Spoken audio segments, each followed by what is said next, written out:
কে হবে ইউরোপ সেরা? Spain, France, Germany, Portugal, Croatia?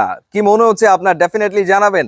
Cristiano Ronaldo শেষবারের মতো পর্তুগালের জার্সিতে মেজর কোনো টুর্নামেন্টে অংশ নিতে যাচ্ছে। আলাদা করে স্পটলাইট থাকবে পর্তুগালের দিকে, আলাদা স্পটলাইট থাকবে ক্রিস্টিয়ানো রোনালদোর দিকে। টি-20 ওয়ার্ল্ড কাপের মাঝেই শুরু হয়ে যাচ্ছে ইউরো। জার্মানি এবার হোস্ট। জার্মানির 10টি শহরে ইউরোপ সেরা 24টি দল এবারের আসরে অংশ নেবে এবং বলা হয়ে থাকে ফুটবল ওয়ার্ল্ড কাপের পরে ইউরোই আসলে ফুটবলের সবচেয়ে বড় টুর্নামেন্ট। তো পর্তুগালের কথা বলছিলাম, তো ডেফিনেটলি আলাদা করে বলতে হয় জার্মানির কথাও। 28 বছর হয়ে গেছে জার্মানি এখনো ইউরো জেতে না। তারা 3বারের চ্যাম্পিয়ন, কিন্তু সবশেষ শিরোপা তারা জিতেছিল 28 বছর আগে। এবার নিশ্চয়ই হোস্ট হিসাবে জার্মানি চাইবে শিরোপাটা ঘরেই আসলে রেখে দিতে।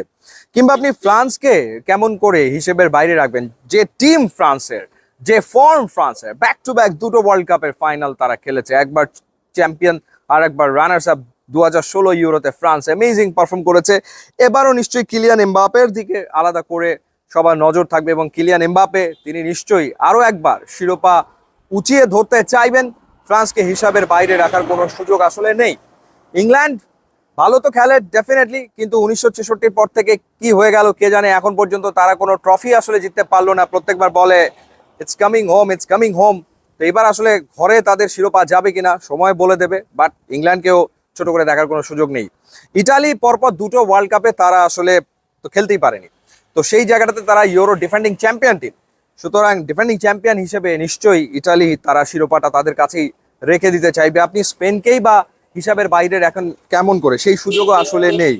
সো হাড্ডাহাড্ডি লড়াই হবে সেটা আশা করা যায়। এবং গ্রুপের ক্ষেত্রে আমার মনে হয় যে ইটালির যে গ্রুপটা সেটা খুব কঠিন একটা গ্রুপ। স্পেন, ইটালি, ক্রোয়েশিয়া এবং আলবেনিয়া পড়ে গেছে আসলে একই গ্রুপে। সো এই গ্রুপ থেকে আসলে কোন দুটো দল পরবর্তী রাউন্ডে যাবে সেটা আসলে বলা মুশকিল। গ্রুপটা খুবই কঠিন। আর ফ্রান্স যে গ্রুপে রয়েছে, ফ্রান্সের গ্রুপ সঙ্গে হচ্ছে পোল্যান্ড, নেদারল্যান্ডস এবং অস্ট্রিয়া। বাই দা ওয়ে, নেদারল্যান্ডসের কথাও আপনাকে মাথায় রাখতে হবে। দুর্দান্ত টিম নেদারল্যান্ডস। সো তাদের ফুটবল হিস্ট্রি আছে, ফুটবল ইতিহাস আছে। মেজর টুর্নামেন্টে তারাও আসলে এবার একটা দারুণ পারফরমেন্স উপহার আপনাকে দিতেই পারে। সো একেবারে বলা যায় যে সুপার টুর্নামেন্ট একটা হতে চলেছে। এবং নিশ্চয়ই আপনি খেলা দেখার জন্য মুখিয়ে আছেন, খেলা দেখতে চাইবেন। খেলা আপনি কেমন করে দেখতে পারেন সেই সমাধানটা এবার আমি আপনাকে দিয়ে দিতে চাই। একদম সহজ সমাধান। গ্রামীণ ফোনের মাত্র 106 টাকার প্লেপ্যাক স্পোর্টস প্যাকটি নিয়ে নিলেই আপনি সহজেই সাবস্ক্রাইব করে ফেলবেন টি স্পোর্টস এবং সনি লিভে। অর্থাৎ ইউরো কিংবা কোপা আমেরিকা যেটা শুরু হতে যাচ্ছে, আপনি সব খেলা দেখতে পারবেন প্লেপ্যাক স্পোর্টসের মাধ্যমে।